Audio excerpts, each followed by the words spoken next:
Ito na bossing, ang tindigan niya ngayon. Mas umangas nga ito sa dagdag niyang detalye. Tingnan mo naman ang radiator, malayo pa lang pero kumikinang-kinang na.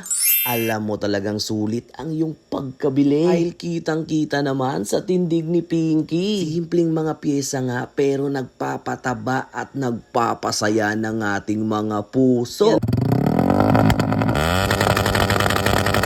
Sa Pio, panibagong araw, panibagong gastos na naman. Isa na naman ngang nakakabaliw na pyesa. Hindi na naman ako nakatulog at ayun, inad to cart ko na at eto na, dumating na siya.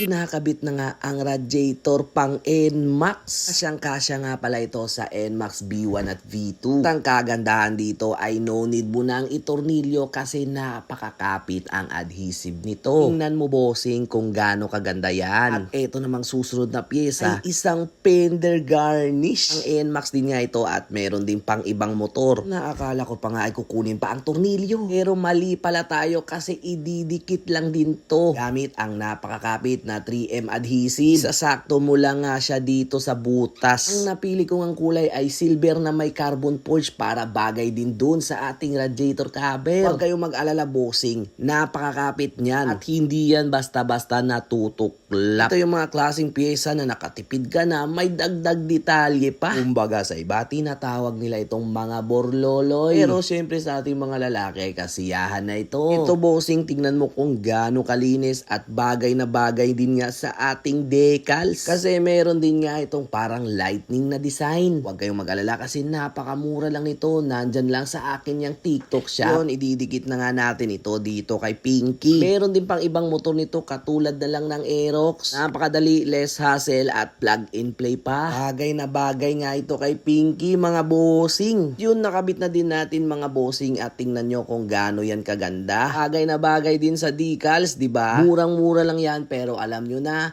quality.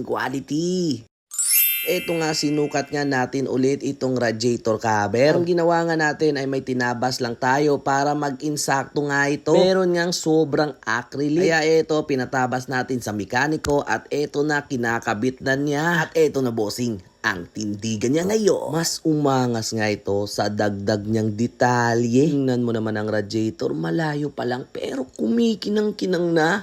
Alam mo talagang sulit ang iyong pagkabili. Dahil kitang-kita naman sa tindig ni Pinky. Simpleng mga pyesa nga pero nagpapataba at nagpapasaya ng ating mga puso. Yan din nga ang kabuuang itsura ng fender garnish na ikinabit natin at ating radiator cover. Kaya kung naka-NMAX ka at gusto mo ng kakaunting detalye o abubot sa motor mo, eto na bossing, napakaganda kong recommend sa'yo. Kasi nga naman, quality at siguradong magtatagal sa motor mo. Kaya kung may makita man tayong magandang pyesa sa sunod, alam mo na ang gagawin at kita-kits tayo sa susunod na next time.